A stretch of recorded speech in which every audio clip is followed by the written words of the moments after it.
Greetings, ladies and gentlemen of the YouTube. I'm Joe Atticus Inch, and welcome to today's episode of Poet Love. And today, we push that term, love, to the max. The poet that I'm talking about today, the levels and layers of love I have for this person run deep. Her name is Laura Yes Yes. Now, Laura is a poet originally from Washington, D.C., but throughout the years, at least the years that I've known her, she resided in Chicago, and now I believe she resides in Brooklyn. She's got that poet triad going. She is a Write Bloody author. She's the founder and co-curator of Real Talk Live, a variety show based in Chicago, though I don't think that means she doesn't curate it anymore if she's in Brooklyn. Anyway, she also ranked 4th in the Women of the World Slam back in 2011, the year that Ebony Hogan won it. If you remember, Ebony was our very first episode. So, she is also a Cave Canem fellow. And that's big. If you don't know what Cave Canem is, it's that look it up. That's the name right there. Now, let's see. So I met Laura back in 2011 during the Women of the World Poetry Slam when it was here in Columbus. But I had heard of Laura once when I was away at college and she did a feature at Righting Wrongs.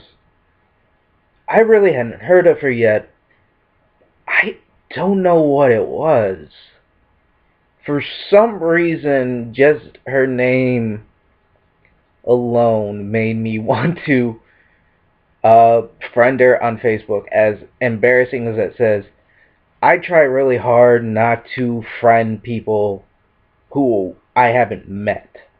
And that goes for poets in general. So, like, I haven't met Adam Faulkner or Anis Mojani, so I haven't friended them on Facebook. Laura, on the other hand, I don't really remember what it was about Laura that made me go, this is someone whose work I want to know, and someone I just want to know. And I believe that feature was before her release on Write Bloody, which has the most interesting title, honestly, that I think I've ever seen for a book. I have the book right here.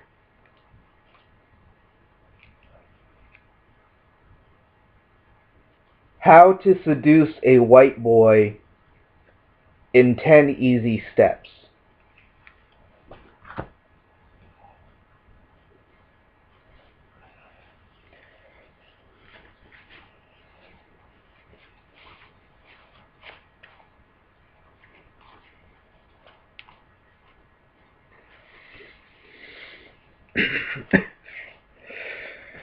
Yeah.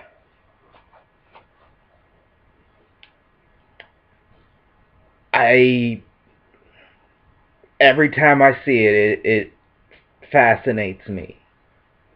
But the thing about it is, a title like that, probably coming from almost anybody else, would be like when Nas released the infamous N album, and there was that debate whether he named the album the original title because he was really trying to make an artistic expression, or he was just trying to market on controversy. Anyone else, I would think, who would release a book called How to Seduce a White Boy in 10 Easy Steps I would think would be trying to stir some sort of controversy or have some sort of self-provocative approach to it. With Laura, though, I feel she is, that title alone best describes her as a poet and as a person. Laura's mind is just fascinating to me, and it really, when I first met her, was, like I said, was back in 2011. She really intimidated me. I felt like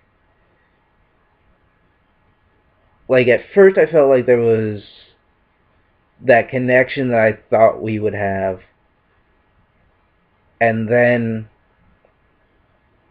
it for some reason, I don't know, maybe it was just me, I felt a little awkward, but still, Laura's work impressed me, and the next time I saw Laura was wonderful. Laura is probably one of the closest distance poets that I consider a friend. And as sappy as that sounds, it's true. Because of just the little things. Last year during this month, when I was trying to do my 30-30, one thing with poets, especially when you have a lot of poets as your friends on Facebook at least, or any social media, when it comes to 30-30, they want anybody to look at their stuff and they want to get a whole bunch of different opinions. And so when I started, I did my first poem, and when I got on Facebook, I saw a status by Laura that says, "Please tag me in your notes. I want to read your poem." So I tagged her in my first poem of last year, and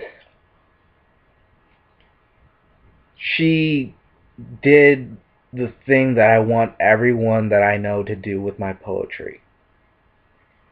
She said, "Do you want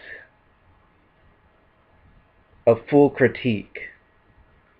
And I said yes, and she dissected the poem. She told little things. So far there have only been two poets that have done that for me. Rachel McKibbins, who we talked about earlier, and Laura. The way she dissected my poems and told me, okay, this might be a little too cliche, you might want to try switching this, you're more imagery here. She did that. She was brutally honest of the work.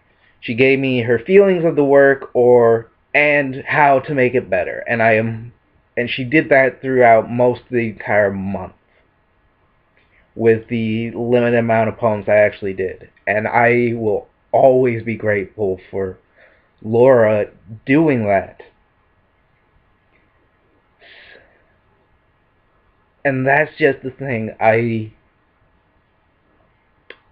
love Laura, yes, but not in the way, and I'm afraid to say that because that can be twisted in many ways. Let's just say my love is full of appreciation for Laura, for just being so kind to someone like me. To looking at my work and treating me like an equal, and showing me how to be better, for just her beautiful work. If you wanna, I suggest buying this book because this book is amazing. If you want to look up more Laura, you can. She has videos on YouTube. Some special poems, I would say, Maneater Manifesto and Esperanza are two poems I know that are YouTube that I would like you to check out from Laura's.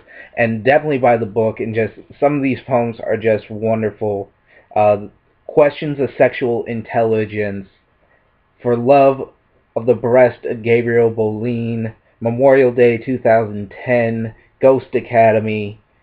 It's just a wonderful book, and you can tell it's by someone who is extremely intelligent in so many fields, and B is just such a great writer that she knows how she wants to connect.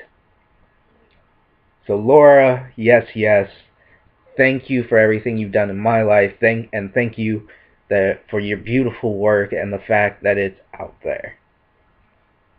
On that note, before this episode gets way too sappy, let's go. Let's see what kind of magic this shoebox has for us today.